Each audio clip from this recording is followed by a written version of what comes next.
Let's talk Tanya for the 27th of Tamuz. In yesterday's Tanya, we discussed the relationship between davening and tshuva ilah, the higher level of tshuva, the tshuva whose goal is to achieve complete unity with God.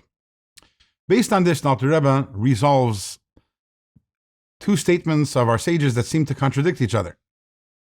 One statement that our sages tell us is Ein oimdim lihispalal ella mitoich koived reish, which means that when a person gets up to daven, it should be from a state of somberness, even bitterness. Another statement of our sages, which seems to be diametrically opposed to that, is Ein oimdim lihispalal ella mitoich simcha, that when a person gets up to daven, it should be from a state of joy. Now, which is it? Is it a state of somberness and bitterness, or a state of joy? We've discussed the two levels of tshuva, the lower level of tshuva and the higher level of tshuva. The lower level of tshuva is characterized by bitterness and somberness. As we explained, tshuva tata, the lower level of tshuva, is contemplating the damage that we've done, the mistakes that we've made, how we've gotten ourselves, our neshamas, our souls, and God stuck in the clutches of klipa and the filth of klipa. And that leads a person to a state of brokenness. The higher level of tshuva, on the other hand, tshuva ilah, is about reuniting with God. That obviously produces an incredible joy. So the lower level of tshuva and the higher level of tshuva, each one, the mood that they produce is a totally different one.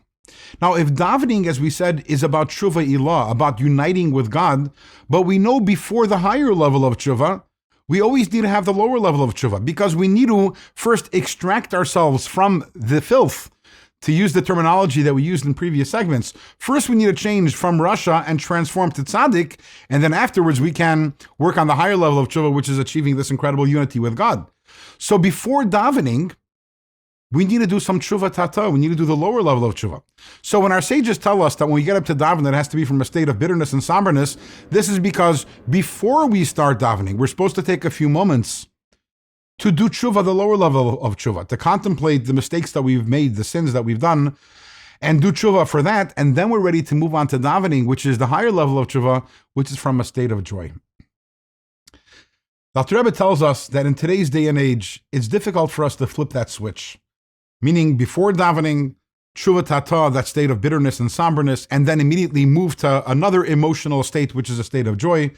And therefore, the Rebbe says, today what we do is, we pull that tshuva tata earlier, and we do that in what's called tikkun chatzos, which is the special prayer which is said at midnight, which many people say. Actually, today not that many people say it, but back in the day more people said it, which is a prayer which expresses tshuva and brokenness. Today we don't really do that. Today instead we do Kriya Shema Shalamita, which is the bedtime Shema. So the bedtime Shema, that is the time appropriate for the lower level of tshuva and to feel that brokenness over the sins that we have done. And when we wake up in the morning, we're ready to daven from a state of joy. The Alter Rebbe concludes today's Tanya explaining an enigmatic verse. The pasuk says, God turns to the Jewish people and says, Shuva elai ki ga'alticha, return to me because I've redeemed you. And the question is, if we've been redeemed already, why do we need to return? The Alter Rebbe says, Ki ga'alticha, I've redeemed you, that is the lower level of tshuva. The lower level of tshuva is where we're redeeming ourselves from the clutches of klipa and getting rid of our sins. After we've done that, after we've been redeemed from the klipa, and now we're tzaddikim, now God says, Shuva elai, I want you to return to me. Now it's time for tshuva ilah, the higher level of tshuva, where you gain complete and total unity with me. In terms of the two emotions that we're talking about, the brokenness, which is a result of the lower level of tshuva, the joy, which is a result of the higher level of tshuva, and how we reconcile these two emotions. So today we spoke about the idea that we separate them in different times. In tomorrow's Tanya, we're going to have a new idea of how to reconcile these two conflicting emotions.